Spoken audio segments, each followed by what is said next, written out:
970 извештаи добиени од нашите 80 наблюдувачи во сите општини за периодот од, како што реков, одржување на првата пресконференција на 17 април па се до 3 април, може да се забележи дека во овој отприлика 1,5 месец има многу повеќе регистрирани случаи на прекршувања отколку во претходниот период од 2,5 месеци, односно од почетокот на мониторингот од 1 декември па се до 17 февруари. Зачестени се случаите на подготвување на списоци на потенцијални гласачи на ВМРО-ДПМН во администрацијата, при што е зголемен бројот на гласачи кои што треба да бидат поставени од 3 на најмногу 10. Ваквата појава е најмногу присутна во образовните институции, но исто така има и регистрирани случаи во јавните предпријатија, па дури и во приватниот сектор.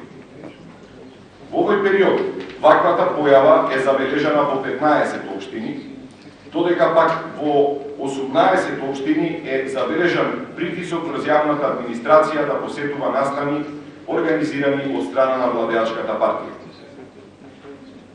Овие притисоци се сеопфатни и се вршат врз лица кои се вработени во јавните предпријатија или институции, лица кои допрва треба да се вработат, како и врз лица на кои што треба да им биде трансформиран работниот однос, односно да добијат постојано вработување.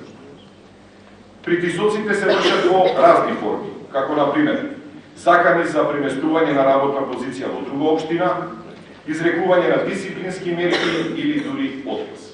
Непочитување на принципот на одвоеност на државата и партијата при обраќањето на државните функционери на промотивните настани, кои што се организирани од страна на државните институции и јавните институции, е забележано во 5 општини.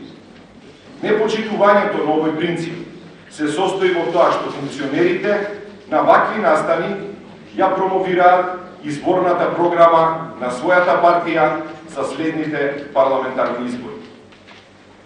Функционерите во 6 општини посетувале настани организирани од својата партија за време на работното време. Употребата на службени возила за партиски цели исто така е зачестена и е забележана во 4 нови општини.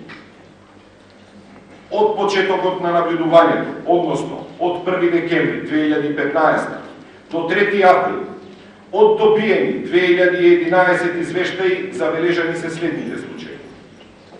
Непочитување на принципот на одвојување на државата и партијата во 22 општини. Злоупотреба на службена положба, односно притисоци врз јавна администрација во 22 општини.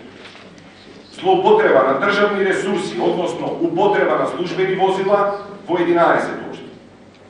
Ја повикуваме Државната изборна комисија да се произнесе за сите предизвици со кои беше соочена во текот на овој многу важен процес, а не само за теренската проверка, и на јавноста да и соопшти, јасно и недвосмислено, дали може да гарантира спроведување на кредибилни избори. Согласно член 31 од изборниот законник, Државната изборна комисија се грижи за законитоста во подготовката и спроведувањето на изборите. Оваа нејзина надлежност добива уште поголемо значење, имајќи предвид дека новиот состав и зголемените надлежности на ДИК произлегува од договорот од